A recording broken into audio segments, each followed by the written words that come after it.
sempurna atau yang diridhoi. Baik, surah Al-Lail selesai. Insyaallah pekan depan lanjut surah Asy. Mang tengeri Bu, mang mendek atau 1.000. Misalnya mungkin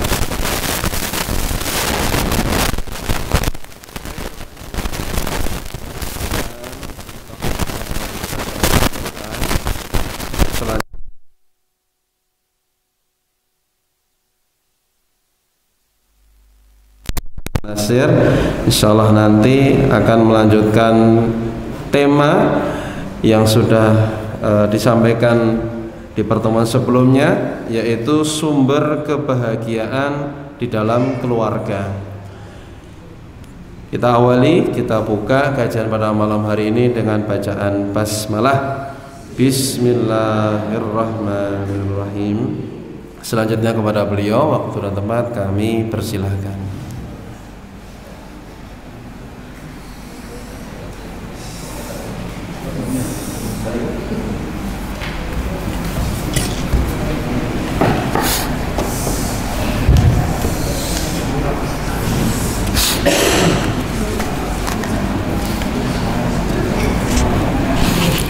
Bismillahirrahmanirrahim.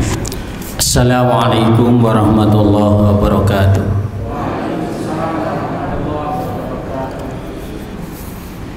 Alhamdulillahi rabbil alamin, hamdan syakirin wa aqibatul lil muttaqin. Wa huwa allazi anzala sakinata fi qulubil mu'minin liyazdadu imanan ma'a imanihim wa inna rahmatallahi qaribun minal muhsinin.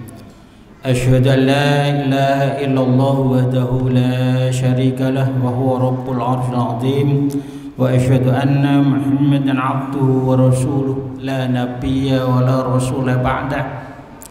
Allahumma salli wa sallim ala nabiyyina wa habibina wa qudwatina wa qurrati ayunina Muhammad bin Abdillah Rasulillahi sallallahu alaihi wasallam wa ala alihi wa ashabihi wa mawalah. Wa ba'du, amsayna ala fitratil Islam wa ala kalimatil ikhlas wa ala dini nabina Muhammadin sallallahu alaihi wasallam wa ala millati abina Ibrahim hanifa muslima wa ma kana minal musyrikin. Amsayna wa amsa mulku lillahi rabbil alamin.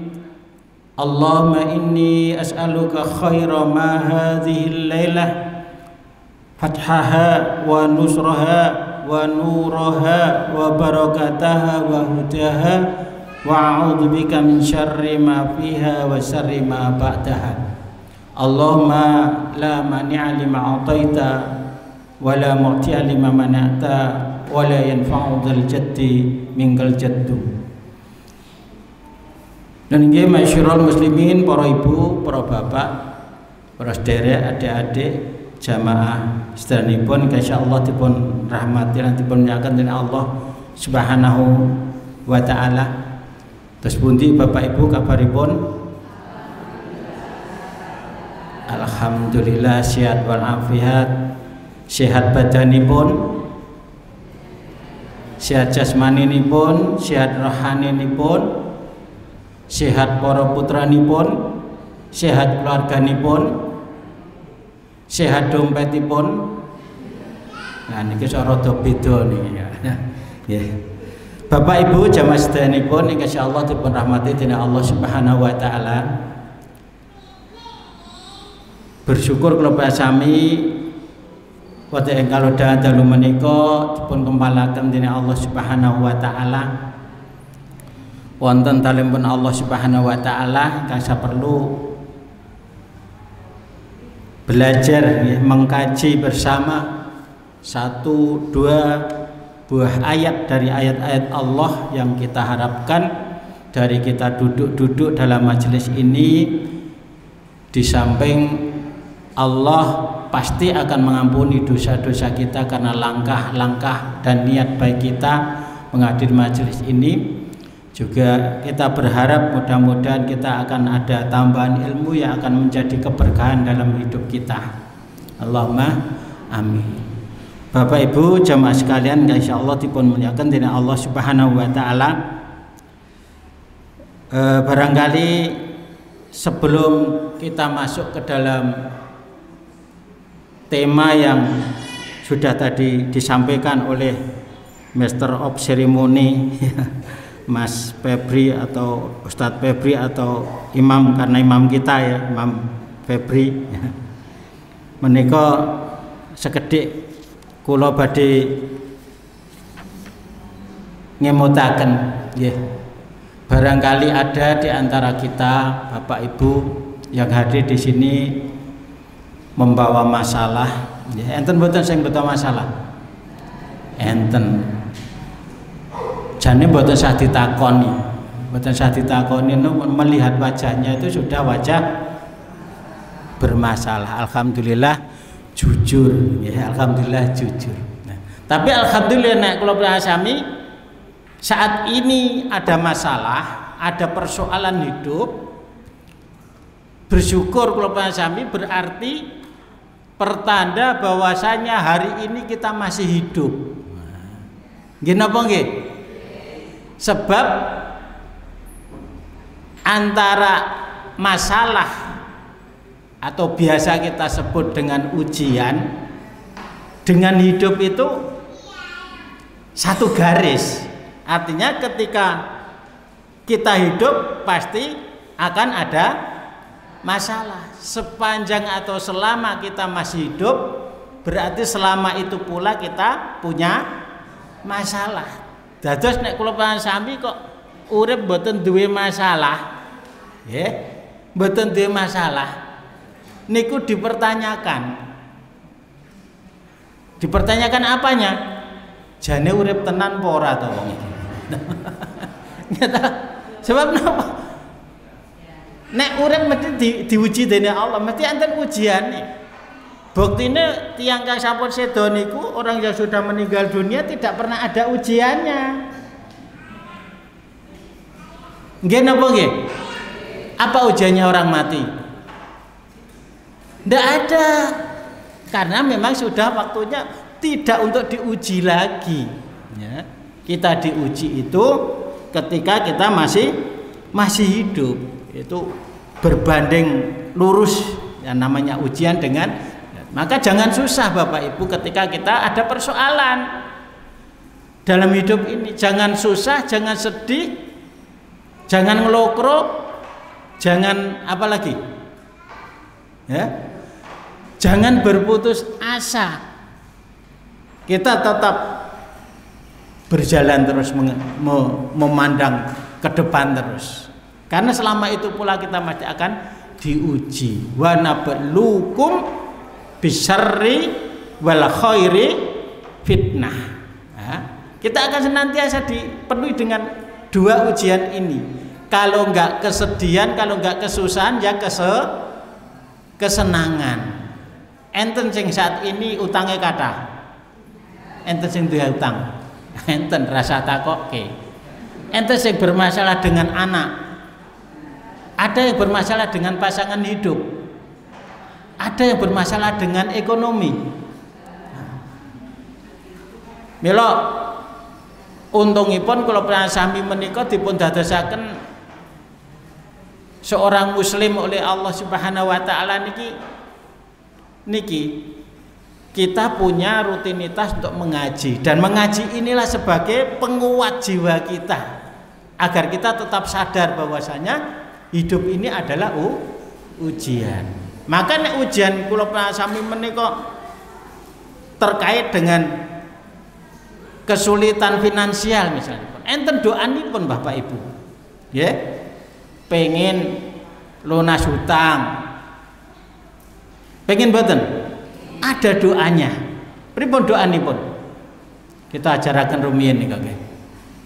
Bahkan dalam sebuah riwayat niku dijelaskan ini wajib kita baca ketika setiap hari Jumat. Nah, ketika di hari Jumat itu ada yang berselisih pendapat itu apakah pas di antara azan dan qomat ketika Jumatan. Ada yang berpendapat ini adalah tempatnya di wirid sore ketika ba'dal asar itu. Pripun doanipun Bu? Pun nate enten sing duwe utang terus donga niki. Dereng. Niki diajarkan kali Rasulullah lho Pak nggih. Ya. Pripun doanipun? Allahumma kfini bihalalika an haramika wa agnini bifadlika aman siwaka. Pun enten sing ngapal? Dereng. Sing pun apal kayak hadiah Mas Febrin, kayak BCG. Dereng ente sing ngapal? Coba nek dereng dihafalke sik. Niki nggih, dihafalke sik, ya. Kula riyen jenengan mengikuti nggih 3 kali nggih sampai hafal, nanti sambil pulang dihafalkan ya. Bismillahirrahmanirrahim ya.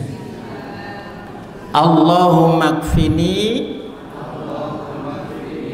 bihalalika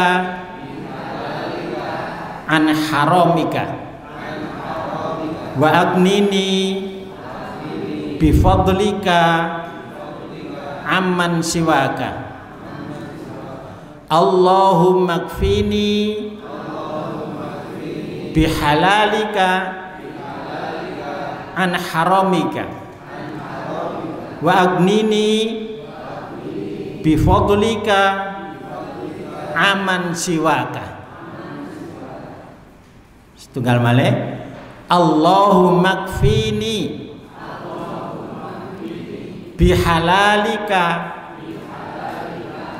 an haramika wa agnini bifadlika aman siwaka. Allahumma kfini, ya Allah cukupkanlah hamba bihalalika an haramika, hanya dengan yang halal saja dan bukan dengan yang haram. Wa agnini, dan cukupkanlah saya ya Allah bifadlika, dengan karuniamu, aman siwaka, dari selain engkau ya Allah. Apal Bu? Maksudipun niki, Allahumma kfini bihalalika an haramika waqdini bifadlika aman siwaka. Ini ternyata doa agar kita itu hanya bergantung kepada Allah semata. Dengan apa yang Allah berikan kita merasa cukup, tidak perlu tengok kanan kiri, tidak perlu kita melihat di atas, tidak perlu kita membanding-bandingkan dengan yang lain ya. Kita merasa cukup dengan usaha kita yang halal meskipun sedikit. Ya itu pertama, untuk lunas hutang. Kemudian untuk bisa tercukupi finansial. Finansial itu nggih bangsa ya termasuk. Nah ini janjane niki masalah-masalah keduniaan niki. Ya, masalah-masalah keduniaan ini kadang-kadang mengganggu kita dalam ibadah kita. Ya. Pengen mboten Bu, awake dhewe niku serba cukup. Ya. Ning sing paling becik niku serba pas, ya. Pas-pasan. Hidup yang pas-pasan. Ya. Kok pas-pasan pripun? Pas butuh enten ngene ya. Pas butuh enten. Niki nggih enten doanya. Allah juga tuntunnya lewat baginda Nabi kita Muhammad sallallahu alaihi wasallam. Kadang-kadang kita hanya mendewakan usaha kita tanpa kita backingi usaha itu dengan doa. Atau kadang-kadang sebaliknya kita hanya doa tapi usaha yang kurang. Nah, ini yang menjadi masalah. Pripun doanipun? Allahumma inni as'aluka min fadlika wa rahmatika. Ya. Fa innahu la yamlikuha illa anta. Ya. Apal Bu? Dereng. Pun ate ndonga ngeten niki? sebaik-baik doa itu doa yang dituntunkan oleh Rasulullah. Satu, doa-doa yang termaktub di dalam Al-Quran, banyak doa-doa itu. Ya, yang kedua doa-doa yang dituntunkan oleh Rasulullah, itu bagus ya. Ya. Allahumma, keutamaan yang Kau berikan warahmatika, dan rahmatmu ya Allah. Fa innahu la yamlikuha, sesungguhnya tidak ada yang memilikinya kecuali Engkau illa anta. Doa-doa ini. Terus yang terakhir terkait dengan masalah yang menyelimuti kita, yang menemani dalam perjalanan hidup kita, ini adalah dengan doa sebagaimana yang didoakan oleh para ashabul kahfi ketika di gua itu. Mereka berdoa kepada Allah dengan doa sering setiap Jumat itu saya bacakan ketika imam itu nggih. Robbana atina min ladunka rahmatan wa hayyi lana min amrina rasyada. Apa hati kita kepada Sang Khalik, untuk kita itu mendekatkan diri itu dengan lantaran doa Pak Bu. Ya. Robbana alkibu Pak. Ya. Robbana ini kita betul-betul kadang-kadang kita belum usaha, belum maksimal, wis mentok Mas, wis mentok, wis rono rene ra enek jalan keluar. Nah, monggo niki doa ini kita sampaikan, kita bacakan senantiasa, nggih. Ngertos maknanipun. Nek saged-saged setiap doa itu kita tahu artinya, Bu. Sebab jenenge doa itu napa, Bu? Minta, nyuwun. Lah nek nyuwun ora ngerti karepe niku kadang kala sing bingungke. Gitu? Nyuwun kok cah cilik niku lho, ora ngerti kok nyuwun. Nyuwun dawet Pak, buke nyuwun brawet tukoke dawet. Ora ngerti dawet sadurunge, mung krungu wong-wong niku jare seger.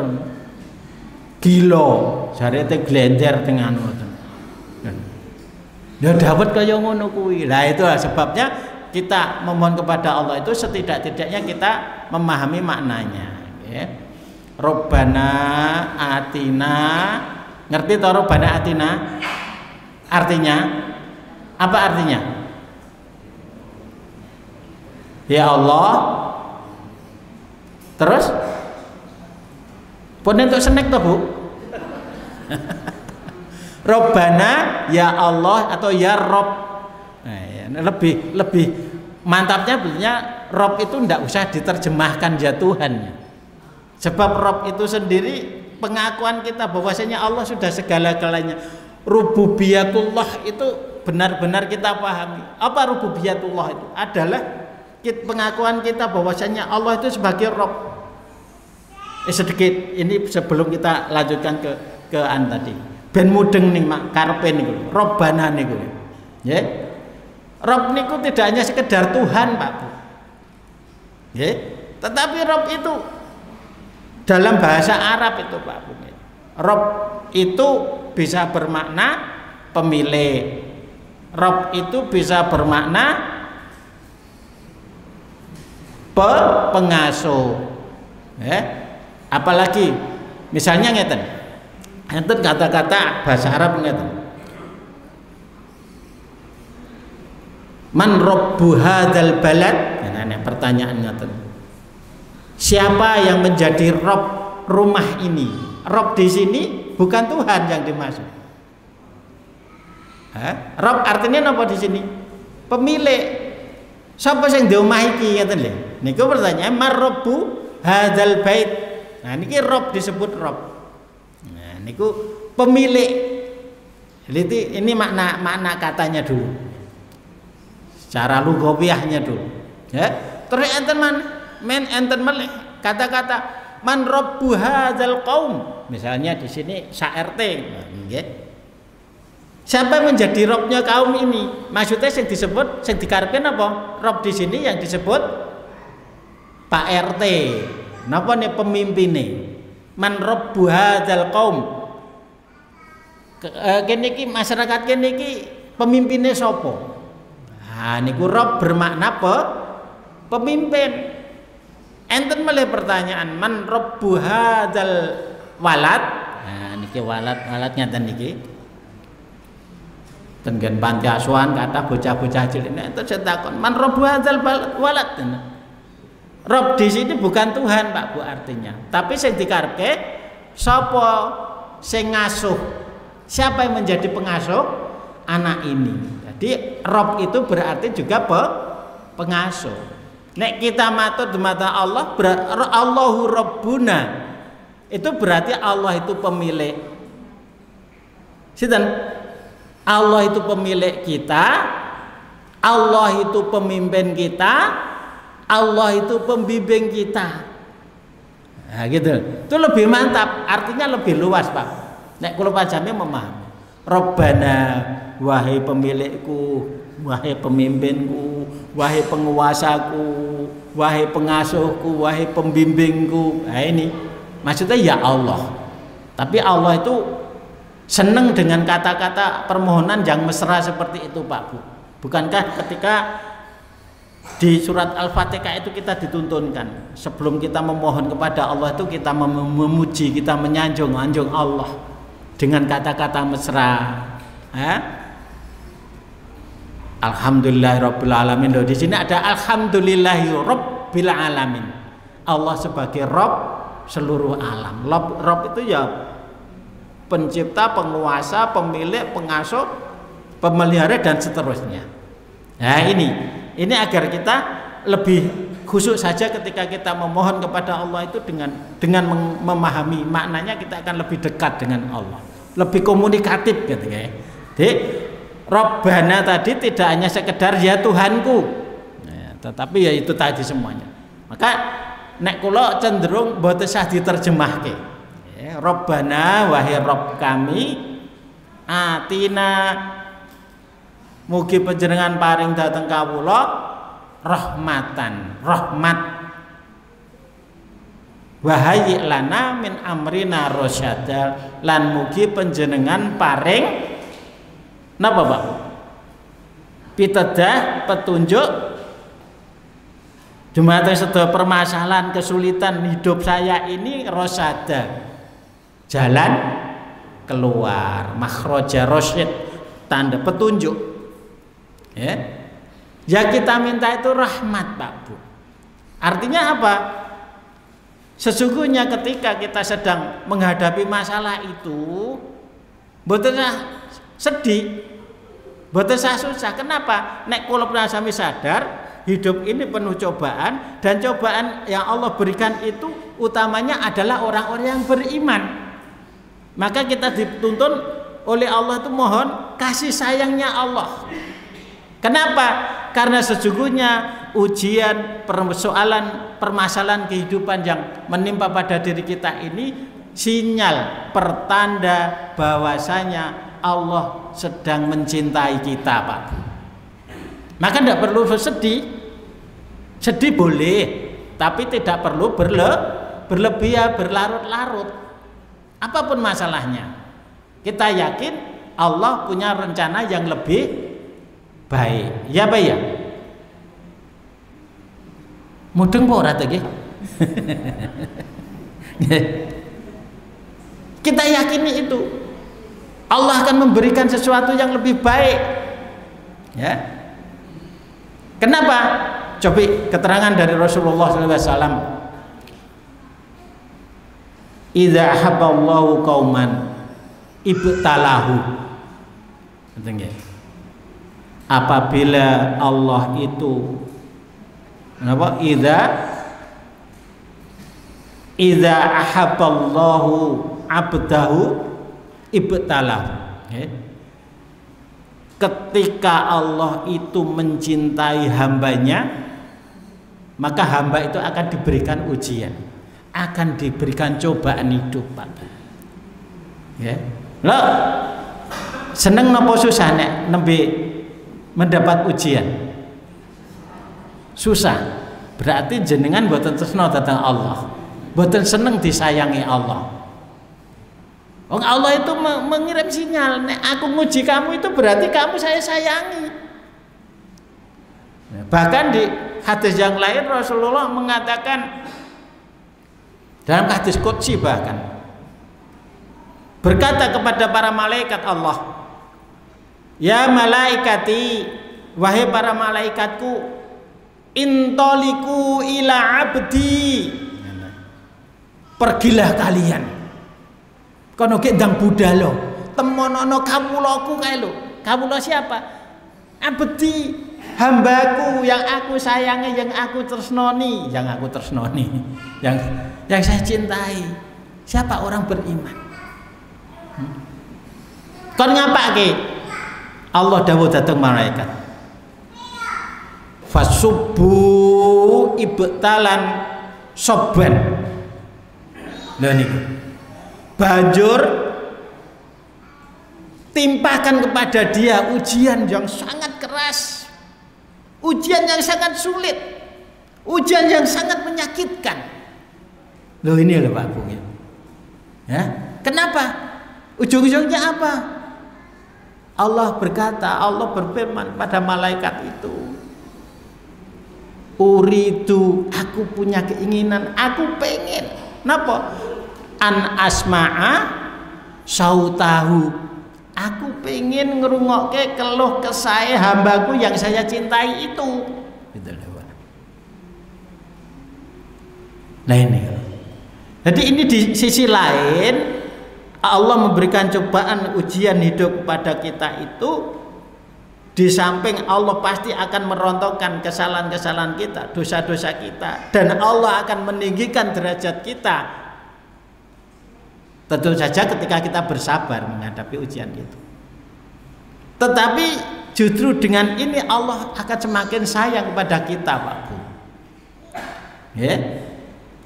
Tapi barangkali kita iri terhadap yang lain. Wah, kayak ratau sholat, ratau ngaji, ratau yang masjid, malah apa-apane cukup. Nggih napa nggih? Omahe magrong-magrong, duwite akeh. Dilit-dilit blonjo. Gitu. Dilit-dilit tuku pekarangan. Kadang-kadang gitu kan. Jangan berpikir begitu, Pak. Itu urusan dunia itu bukan ukuran kasih sayang Allah kepada hambanya. Ya, urusan dunia yang Allah berikan kepada hambanya itu bukan ukuran kasih sayang Allah kepada hambanya. Ini yang perlu kita garis bawahi. Kadang-kadang kita ini nuwun sewu, karena tertuju pada dunia ini saja, seakan-akan masalah ini berat sekali. Nah, wis saking menika Bapak Ibu jamaah sedanipun ingkang insyaallah dipun mulyakaken dening Allah Subhanahu wa taala. Sinyal nek kula sami nembe dipun paringi cobaan ujian hidup, yakin ya, ketika kita sabar, kita tidak menggerutu, ini akan menjadi kebaikan kita. Karena apa? Yakinlah Allah itu sudah mengukur, Allah sudah mengukur kadar ujian yang Allah timpakan kepada hamba-hambanya ini. Meskipun satu dengan yang lainnya itu tidak sama ujiannya, semuanya sudah diukur oleh Allah. Cah kelas 1 nek ujian orang mungkin dikai ujian soal kelas loro atau kelas 3. Kelas 3 ya orang mungkin dikai soal ujian kelas 4 atau kelas 5 atau kelas 6. Allah lebih tahu. Ya. Ujian itu sudah terukur dan tidak mungkin tertukar. Oh gitu loh ya. Ujian itu sudah terukur dan tidak mungkin tertukar. Mungkin kita kadang-kadang wah aku kok tiwas regep yang masjid kok ujian kok wae ngono nggih. Masalah ono wae. Sing anak, sing bojo, sing wong tuwa, sing tangga, sing sinten malih. Nah, ada-ada saja. Tapi nek panjenengan kula sami nika tiyang mukmin, kita tidak repot dengan itu. Karena yang dipermasalahkan oleh Allah itu bukan soal ujiannya, tapi sikap kita di dalam menerima ujian itu. Dan nek kula sami serius pasti lulus, Bu. Nek tenan dekatnya kepada Allah, termasuk doa-doa kita harus senantiasa Aturkan wonten dalam Allah Subhanahu wa taala untuk menguatkan jiwa kita untuk menghadapi ujian hidup ini insyaallah. Ya. Dan ketika ada orang yang tidak lulus ujian, niku sing salah ujiane napa wonge? Nah, saya sadar nggih. Nek enten cah sekolah wayahe ujian bareng nilainya sudah keluar, enten sing mboten lulus. Kira-kira sing mboten lulus niku sing salah soal ujian napa bocah sing salah jawab? Nah, itu maka jangan salahkan soalnya. Kadang-kadang orang nyalahke soalnya lho. Jenengan nggih ngoten lho, Bu. Nggih napa nggih? Tadi sudah saya sampaikan, ya Allah, aku wis tak lewat sregep. Ibadah sregep ngeten 50 kok yo malah uripku kaya ngene ya Allah gitu loh. Hah? Nyalahke Allah kan. Nah, ini berbahaya Bapak Ibu. Ya, kembalikan ujian tadi napa menika. Sebenarnya sinyal kasih sayang Allah Subhanahu wa taala. Dan itu pasti ya kita akan selalu menemuinya sepanjang hidup, sepanjang hayat. Maka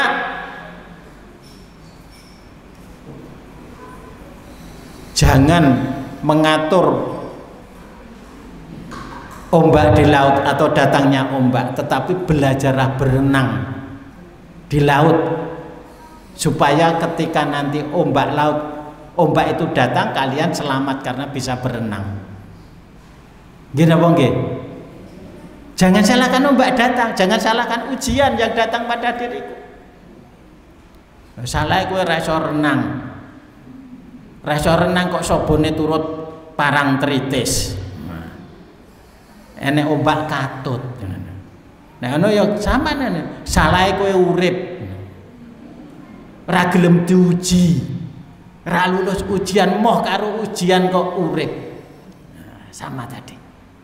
Akan tergulung terlindas dengan ujian itu. Hancur dengan ujian itu ketika kita tidak bisa berenang, ibaratnya tidak bisa berenang ketika ombak laut itu datang kita tidak bisa. Nah, ngeten Bapak Ibu, ya niki namung sekedar mengingatkan saja agar napa menika kula sami hadir di majelis taklim niku bukan mung pokoke wayah ngaji-ngaji ngono mboten, tapi ada bekas di dalam jiwa kita itu menyadari bahwasanya hidup itu seperti ini. Ampun ngaji malah ra ngerti wong urip ki seperti apa gitu loh. Wis pokoke ngaji. Ampun. Maka di sini pentingnya kita tuh selalu bermohon kepada Allah, Robbi zidni ilman kita. Tambah ilmu tapi ilmu yang manfaat kan gitu. Ilmu yang barokah. Bapak Ibu jamaah sekalian katipun mangken dari Allah Subhanahu wa taala sebagai tambahan lagi untuk memperkuat diri kita. Utamanya ini ibu-ibu Bapak Ibu, ya. Ini banyak ibu-ibu ini, ya. Ibu-ibu. Bersyukurlah panjenengan ibu-ibu ditakdirkan oleh Allah sebagai seorang wanita, seorang ibu. Ibu-ibu wanita toh? Nggih. Ibu-ibu wanita. Ya. Itu ternyata Bapak Ibu, nek kula pasami gelem merenungi penciptaan Allah niki, termasuk takdir Allah menjadikan ada laki-laki perempuan menika luar biasa, Pak. Ya. Apalagi menawi kula sami gelem menghayati, gelem mencermati, gelem neling-nelingaken ajaran Islam menika wonten Quran. Ternyata kita akan menemukan wanita itu ada makhluk yang paling napa Bu? Wanita itu paling makhluk Allah yang paling napa Mas Febri?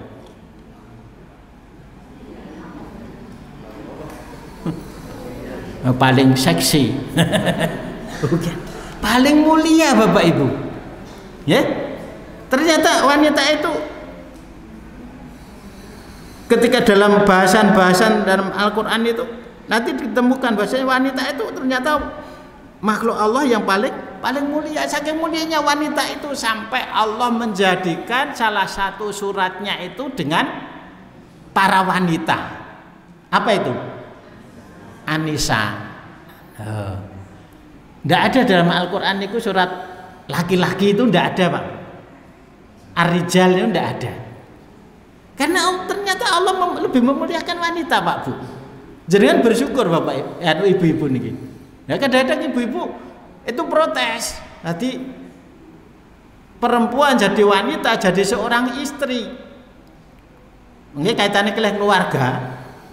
Kok kon manut wae karo wong lanang, kon taat karo wong lanang. Kon mengikuti wong lanang padahal aku yang duwe pikiran, aku yang duwe kehendak, aku yang duwe karep. Nah, kadang-kadang ngeten, tidak rela. Kon taat suaminya itu enggak mau. Nah ini. Karena ini berangkat dari ketidakpahamannya bahwasanya sesungguhnya Allah itu sudah luar biasa memuliakan wanita ini ya. Bahkan sebelum datangnya Islam ini Bapak Ibu jamaah sekalian yang diberkati Allah Subhanahu wa taala, nilai wanita itu rendah sekali, bahkan wanita itu dihinakan, wanita itu martabatnya direndahkan, seakan-akan tidak ada nilainya. Bahkan ketika zamannya Fir'aun, zamannya Fir'aun, zaman jahiliyah nggih, sebelum Islam datang niku, nek enek bayi lahir wedok kudu dipateni, ora enek gunane. Jak ngerampok ora iso mlayu, ora ndek tenaga, jak begal ya ora iso. Dak ngopo-ngopo, wis pokoke ora enek untunge wong wedok iki. Pateni. Naudzubillah min dzalik. Bahkan ini terjadi pada salah satu sahabat besar yang paling mulia yaitu Umar bin Khattab, Pak Bu. Ya, Umar bin Khattab itu ketika masih jahiliyah pernah mengubur anaknya hidup-hidup, Pak Bu. Pada zamannya itu menjadi aib wanita itu. Maka ketika sudah masuk Islam, hidayah sudah masuk dalam jiwanya, ketika bahkan beliau sudah jadi khalifah, ketika beliau itu merenung sendirian itu, kadang-kadang tersenyum, tertawa, kadang-kadang menangis. Itu sudah jadi khalifah, Pak Bu. Nek khalifah niku cara sakniki presiden ngaten nggih. Presiden. Jadi Amirul Mukminin. Niku kadang-kadang nangis nek merenung dhewe, nek bapak-bapak merenung dhewe kadang-kadang sok ngerokok, kadang-kadang ngopi ning ngarep ning nggon teras apa nek udan-udan ngeten nggih. Niku sing dipikirke napa, Pak? Ibu-ibu mboten paham mesti. Kok bapak-bapak kadang-kadang kok ngoten, kadang-kadang ning ngarep TV, ning konsentrasi ini pun fokusnya bukan di TV sebenarnya. Ketoke ning ngarep TV tapi pikirannya itu gentayangan kemana-mana, Pak. Laki-laki itu mikir sesuk sing nggo bayar SPP kok ngendi, sesuk sing nggo belanja pundi. Ini kok laki-laki, Pak Bu. Itu kalau kita. Tapi Umar bin Khattab kalau di sendiriannya itu kadang nangis, kadang tertawa. Dipergoki oleh sahabat yang lain, wahai Amirul Mukminin, kenapa engkau menangis? Padahal nggak ada temannya, nggak ada sebabnya. Apa gerangan yang menjadikan engkau menangis ya Amirul Mukminin? Ketahuilah wahai sahabat, aku menangis karena menangisi dosa-dosaku masa lalu ketika masih jahiliyah. Kenapa? Aku pernah mengubur hidup-hidup anak perempuanku, merasa berdosa meskipun sudah sekian lama aja. Beliau sudah diampuni, ya Allah janji. Orang yang tadinya musyrik, tadinya kafir, tadinya rusak itu masuk Islam, semua dosanya dihapus oleh Allah. Tapi beliau masih nah kenapa? Lalu kenapa engkau tersenyum, engkau tertawa sendiri padahal nggak ada teman ya Amirul Mukminin? Kalau itu wahai sahabat, ketahuilah itu juga saya ingat masa-masa ketika saya masih jahiliyah dulu, belum Islam. Kenapa? mosok saya pernah makan Tuhan saya sendiri. Loh kok Tuhan saya sendiri gimana? Dulu ketika jahiliyah, wahai sahabatku, Tuhanku itu saya buat sendiri dari terigu, tepung terigu tak emblek-emblek gitu. Tak emblek-emblek, tak jadikan adonan atau tak bentuk manusia besar gitu. Terus tak sembah-sembah. Aku minta keselamatan dia, aku minta rezeki dia, aku minta perlindungan dia dan seterusnya. Padahal dia yang membuat saya sendiri. Nah, suatu ketika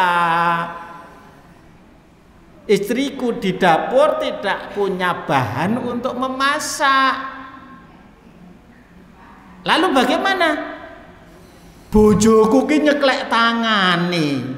Tangane sapa? Tangane Gusti Allah. Terus dimasak, kita makan berdua. Alangkah bodohnya saya itu dulu. Sehingga ini jadi menggelitik jiwanya Umar bin Khattab sehingga dia tertawa sendiri itu karena ingat kebodohannya itu. Nah, atau kasus-kasus yang lain banyak sekali. Ya, kasus-kasus yang lain banyak sekali. Betapa sebelum Islam datang itu wanita memang sangat direndahkan sekali.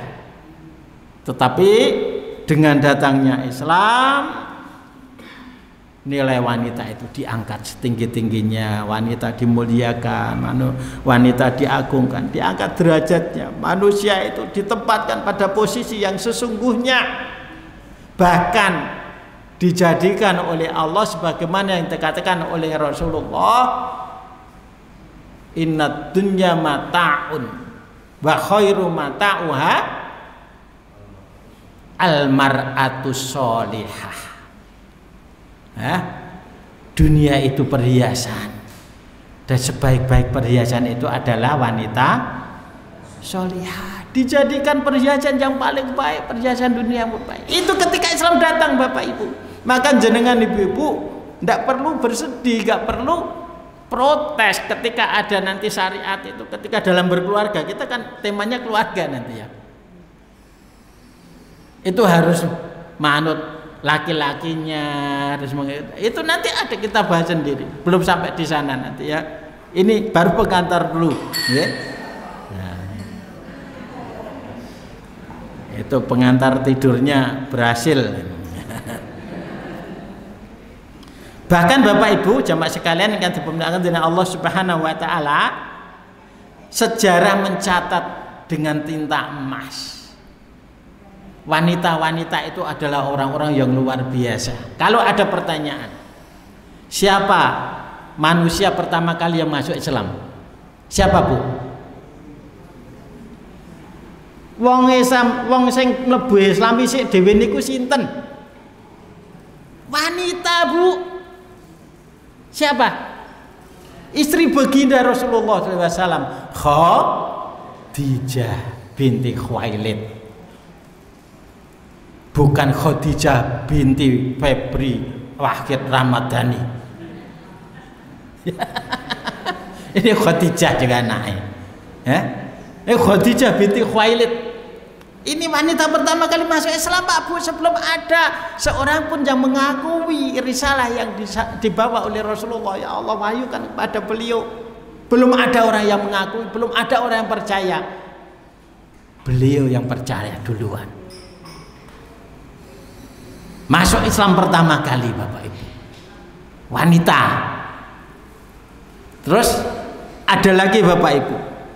Siapa manusia yang pertama kali menempati Baitullah, tanah suci di Mekah? Siapa? Siapa yang menempati dan menetap menjadi penduduk di tanah suci? Siapa? Siti Hajar. Tapi Siti Hajarnya Ibrahim, bukan Siti Hajarnya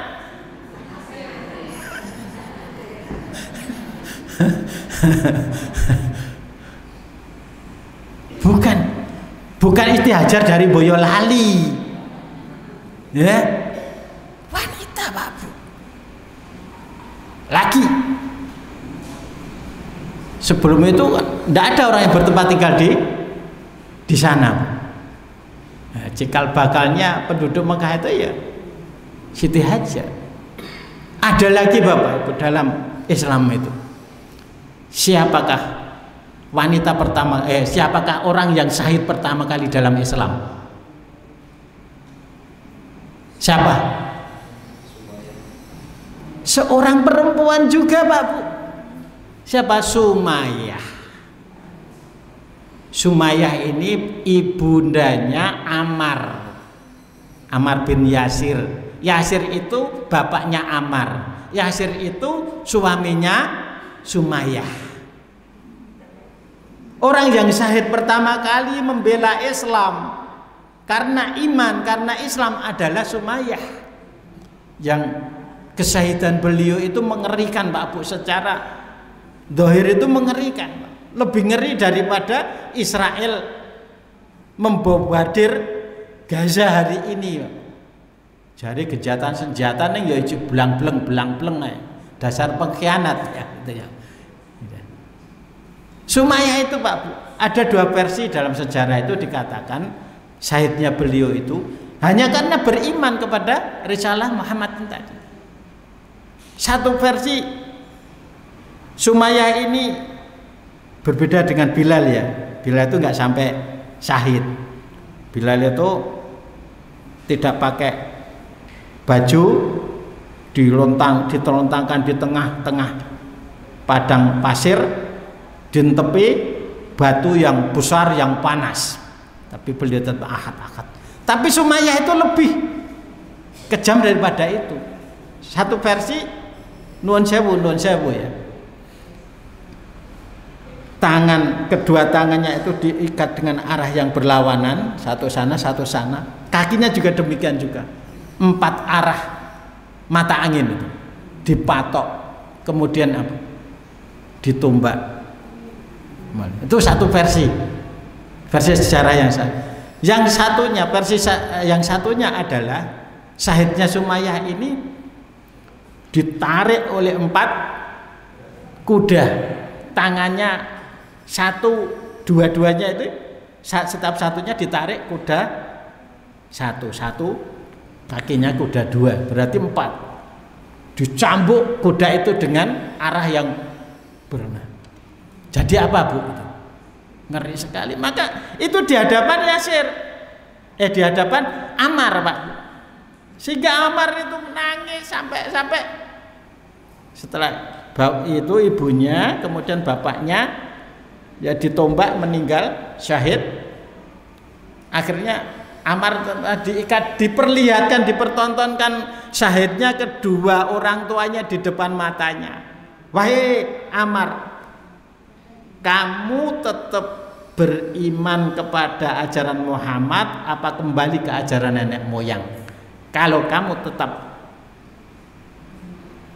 beriman, akan mengalami nasib yang sama seperti ayah ibumu. Ammar dengan berat hati demi keselamatannya itu mengangguk-angguk mau kembali ke ajaran nenek moyang, meskipun hatinya menolak, tetap Allah Tuhanku Muhammad Rasulullah. Demi dia itu bisa terlepas dari siksaan orang kafir tadi, sampai kemudian beliau tuh pulang nangis 3 hari 3 malam, nggak mau kelihatan, ngumpet, malu sama Rasulullah. Ya, malu sama Rasulullah. Akhirnya turun ayat, menjadikan turun ayat. Dan seterusnya kita bicara tentang Ammarnya, tapi bicara tentang ibunya yang syahid. Sebelum ada orang Islam yang dibunuh karena iman, karena Islam itu, Sumayyah lebih dulu. Itu, ya. Kemudian ada lagi wanita-wanita hebat yang lainnya. Ya, dan ini hanya kita temukan ketika kita mau mempelajari Islam demi membesarkan hati para penjenengan ibu-ibu Mbak-mbak ini. Jadi orang Islam jangan berkecil hati, jangan ngeloro, jangan menindiran, tapi harus bersemangat karena wanita-wanita itu adalah orang-orang hebat yang nanti ketika kaitkan dengan keluarga itu memang dengan judul yang tadi disebutkan sumber kebahagiaan rumah tangga itu nanti dari sana salah satunya, ya.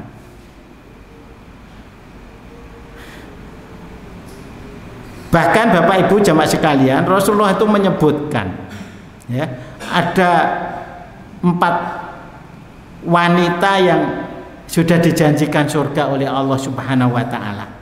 Ya. 4 wanita itu siapa? Coba ini sebagai penutup saja, nanti ini kaitannya dan masih dengan basic kebahagiaan keluarga soalnya nanti kita persiapkan mental dulu untuk para ibu, para wanitanya itu, ya. Disebutkan oleh Rasulullah ada 4 wanita yang sudah dikabarkan untuk masuk surga itu. Siapa? Pertama istri beliau sendiri yang pertama, yaitu Khadijah binti Khuwailid. Yang kedua adalah Asiyah binti siapa? Binti Muzahim. Siapa Aisyah binti Muzahim? Istrinya Fir'aun. Nah nanti kita jadikan model ibu-ibu rumah tangga itu seperti apa nanti kalau ingin melihat itu, ya. Yang ketiga adalah Fatimah Az-Zahra binti Muhammad. Yang keempat adalah Maryam binti Ali Imran. 4 wanita hebat ini ternyata sudah dijanjikan oleh Allah lewat lisan Rasulullah itu akan masuk surga itu. Kenapa? Ada karakteristik yang hebat yang menjadi tonggak atau yang menjadi dasar kenapa Allah memasukkan mereka dalam surganya Allah. Ibu-ibu pengen mlebu swarga mboten? Pilih di antara 4 wanita ini, aku ingin seperti siapa? Seperti Khadijah, seperti Asiyah, seperti Fatimah, atau seperti Maryam? Di mana kekhususan mereka itu? Pertama adalah Khadijah adalah orang yang sangat sabar terhadap suaminya, yang soleh.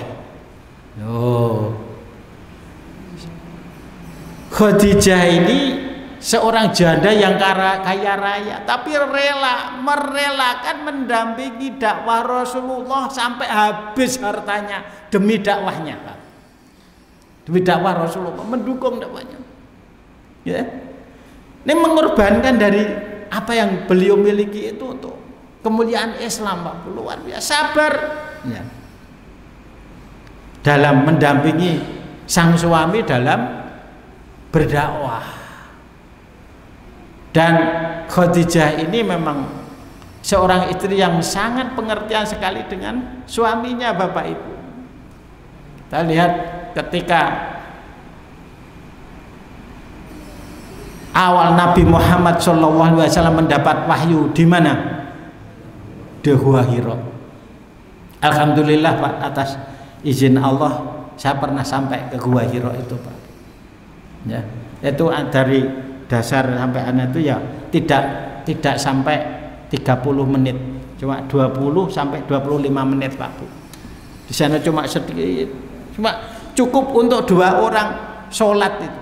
Di sana umpul-umpulan do pengen sholat kabeh sing ketokon, Pak. Luar biasa tuh. Mati dari situ di atasnya Gua Hira itu, Pak, Bu. Ka'bah apa itu? Jam tower di Mekah itu. Apa jam itu nih?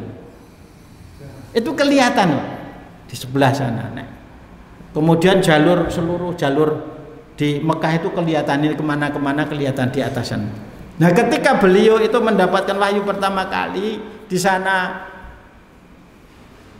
ketika bertahanus kemudian Allah mengangkat beliau menjadi nabi dengan diberikan wahyu Iqra bismi rabbikal ladzi khalaq dan seterusnya itu. Ya, ketika Muhammad didatangi Jibril, dicekap Jibril, tidak bisa bergerak, kemudian diminta Iqra ya Muhammad ma'ana biqari, Iqra ya Muhammad ma'ana biqari. Saya nggak bisa maca, aku nggak bisa maca, aku ra sekolah kan gitu. Iqra sampai 3 kali, akhirnya Iqra bismi rabbikal ladzi khalaq al-ayah dan seterusnya, 5 ayat dari surat Al-Alaq. Itu beliau ketakutan luar biasa dengan badan yang gemetar, dengan peluh yang dingin bercucuran itu. Pulang Pak Padahal itu jalannya terjal sekali Pak. Nek sakniki ini pun dotian, pun diapike didadekke undak-undakan ngoten niku. Ning eleke Pak Bu, eleke enten eleke. Dadekke karo wong-wong India, wong-wong Pakistan, Bangladesh ngoten niku. Niku sangu cetok siji karo semen diundhaken sithik karo. Kok ngemblek-blek sithik enten niku. Blek-blek sithik ini kalau nyepake bathok ngoten. Nek wong kene ngemis ngoten lho. Niku nggih. Wong sangu niku, wong sangu cetok siji karo semen pirangan ngoten niku. Karo bathok ngoten niku, berharap banyak orang kasihan. Dan itu banyak sepanjangan itu sampai di atas sudah. Kasihan gitu loh, dikotori dengan orang yang seperti itu gitu loh. Dulu masih terjal sampai pulang ke rumah. Jamiluni tidur. Ya. Tapi Khadijah istri yang tahu diri dan memahami kondisi suaminya. Apa yang terjadi ya, akhirnya selimuti aku ya Khadijah, selimuti aku gitu, diselimuti dekapnya Rasulullah. Itu didekap Rasulullah, tenang wahai suaminya, ada apa yang terjadi? Kalau toh ada orang memusuhi di sana, aku yang akan melindungimu dan seterusnya. Sang istri bisa menenangkan hati suaminya itu. Nah jenengan bapak ibu, ibu-ibu ya, bapak ngos-ngosan ke sawah ngoten nggih. Napa keng glidik ya Mas Dede bar ngecor ngoten nggih. Mulih megap-megap kira-kira pripun, Bu? Jenengan pripun, Bu? Kono ge ados. Nah ini diantaranya itu mereka ada kekhususan lain-lain yang insya Allah mentalitas yang dimiliki oleh beliau-beliau ini bisa kita tiru, bisa ibu-ibu tiru untuk menghadirkan kebahagiaan dalam rumah tangga yang insya Allah ternyata belum bisa kita sampaikan hari ini, tapi insya Allah yang akan datang ya. Karena kemarin pas jadwal saya ternyata pas akhir bulan juga untuk tablik akbar. Delala ini ya pas tanggal akhir ya Mas. Ini kok nggak ada tablik akbar. Saumpama tablik akbar ya ora sida meneh. Mundur meneh. Ning alhamdulillah ndak apa-apa, enggak masalah. Insya Allah sedikit ini setidak-tidaknya memberikan gambaran ya kepada kita, khususnya ibu-ibu nanti untuk selanjutnya sebagai pondasi membangun rumah tangga yang bahagia itu ternyata akan berdiri tegak di atas jiwa-jiwa mentalitas yang luar biasa oleh seorang istri seperti yang dimiliki oleh mentalnya keempat wanita ini. Ya, insya Allah kita lanjutkan pertemuan yang akan datang bila Allah masih mentakdirkan kita.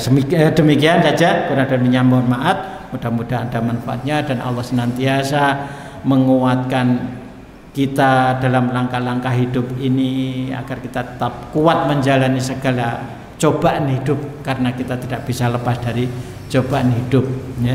Dan semoga Allah memberikan senantiasa kebahagiaan dalam rumah tangga kita, anak-anak kita menjadi anak-anak yang penurut ya, istri-istri yang penurut pada suami, suami-suami yang bertanggung jawab pada keluarganya dan seterusnya. Allahumma amin. Akhirnya insya Allah nanti kita akan bersama-sama menurut panggilan Allah Subhanahu wa taala, ya ayatuhan nafsul mutmainnah irji ila rabbiki radiyatan mardiyah wadkhuli fi ibadi wadkhuli jannati. Allahumma amin.